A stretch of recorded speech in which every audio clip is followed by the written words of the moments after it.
Hennessey Trackhawk showed up this morning. I couldn't get it started because the ABS module is broken. The whole connector snapped off.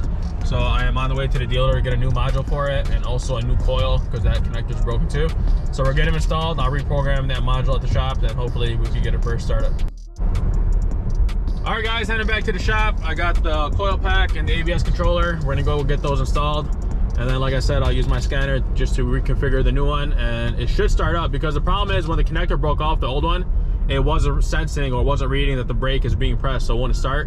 It would go into ignition, but it wasn't cranking, so that should fix our issue, and then I'll show you guys the hit and what the damage is on it. Here's the inside of the truck. This is the bag that the ABS module came in, but this one has a red seat belts, red seats. I think it has a suede headliner. Yep, suede headliner. Whoever had it before did these red lights in her. The dash did deploy on this one. The dash and these are, what was it, 3,500 bucks just for this panel. And the wheel airbag is not that much, probably 300-400 bucks. So the seat belts, I have to get them replaced. Not replaced, I have to get them repaired, as well as these buckles. These deploy as well. I already got the knee airbag. The knee airbag is right over here. It's right in this box. This was a couple $100 bucks, wasn't that much. And it comes in the same color too. Let me show you the back seats.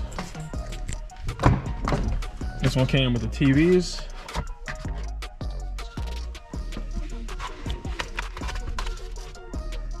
Which is pretty cool. We got the panel roof, of course. The interior on this one, literally brand new. Only has 8,000 miles, so wasn't driven too much. Let me see if I show you guys a cluster. Oh, I think I'll show the miles. Wait, I think if you open the door. There you go.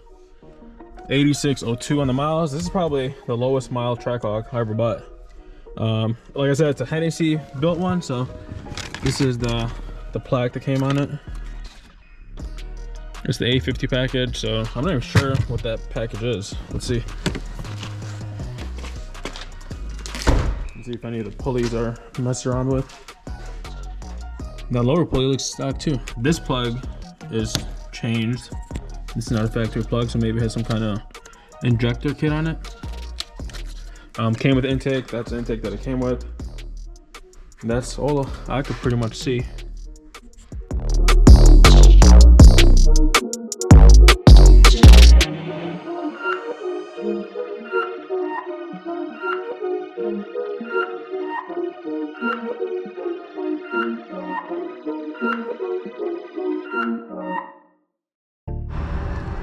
Alright, so I picked up the white Trackhawk from Detail. This one is all set. Got the interior cleaned up. Like I said, this one was already pre-sold, so the customer's picking this one up end of next week. I'm just waiting for the title to come in. But that red looks like brand new now. So if you guys remember when you watched the video, this one came in with a whole bunch of problems. And remember it had all those lights on the dash and stuff? Well, now got nothing. We got everything fixed. So remember that harness that was here that was popping out of here? So I guess they used that as a way to disable the OBD. That's why I couldn't get no communication with the car. I had to take everything apart, remove that harness, and then I could read the car and then figure out all those codes were. Let me show you under the hood and what we did with the supercharger. The customer didn't like that yellow, so we ended up switching it out and painting it black. It looks real good.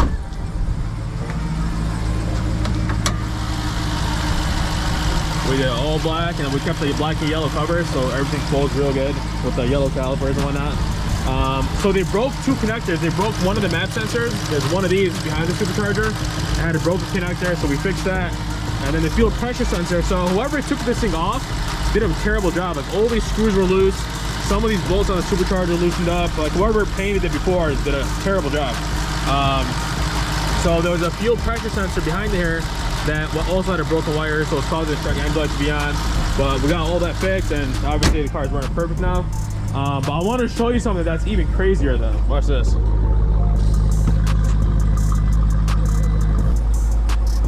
All right.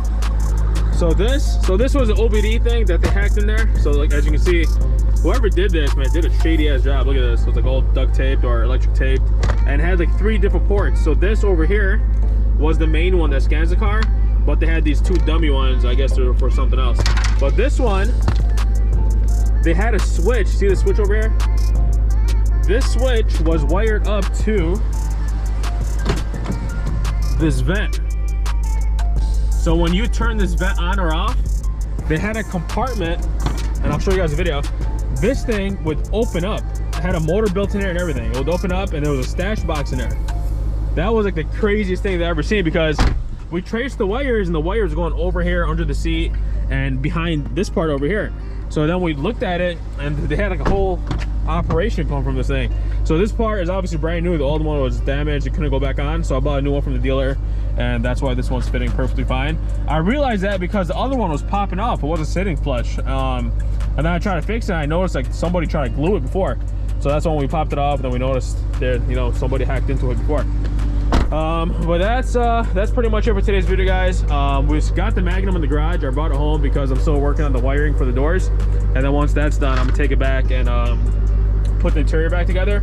So make sure you guys stay tuned. We got the Hennessey Hawk that we're gonna be building. We got the Challenger wide body that came in, and probably a couple more cars within the next couple weeks. So if you guys are new, make sure you subscribe, hit that like button, and I'll see you back on the next one.